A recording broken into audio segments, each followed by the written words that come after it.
We will start this broadcast off with a report about poverty in Somalia. My name is Chris Peacock and you're watching New News Now. We are joined today by two of Sweden's finest experts in poverty, and they have studied Somalia's economy and social standings ever since the country gained its independence from both the British Empire and Italy. Welcome, Tess Tickel and Anna Borsen. How are you guys doing today? Hello, nice to be here. Likewise. So what can you tell me about the poverty in Somalia and why you are interested in just Somalia? Today, Somalia is one of the poorest countries, not just in Africa, but the world to this day. Somalia's government collapsed in 1991, which left the country very fragmented. Today, 1.3 billion people live in poverty. Half of them are under the age of 18 in so-called multidimensional poverty. It's not only about economical poverty, but also a lack of freedom, power, influence, health, education, and safety. The gaps between the poor and the rich in the country has increased. Around 70% of poor people do not live in the world's poorest countries, but instead live in middle-income countries. The poverty is rooted in frequent natural disasters, lack of government initiatives and civil conflicts.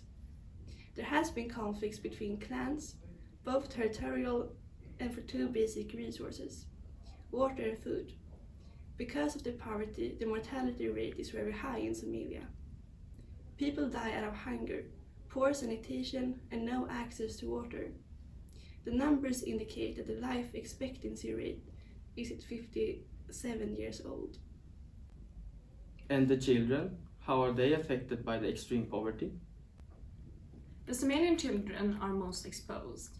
Poverty means that they don't get the basic needs met, and they need to work to survive and provide for the rest of their family.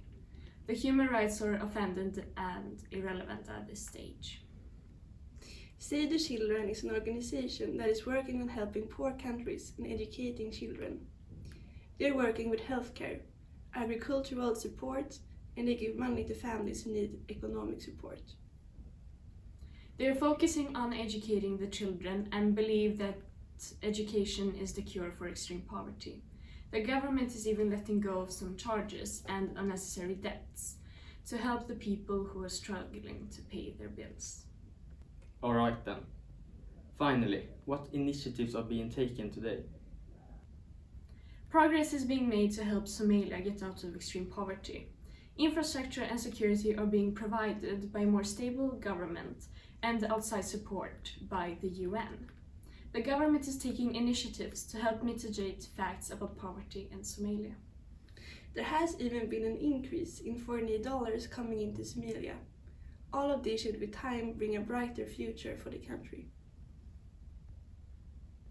Thank you, girls. Now over to the weather.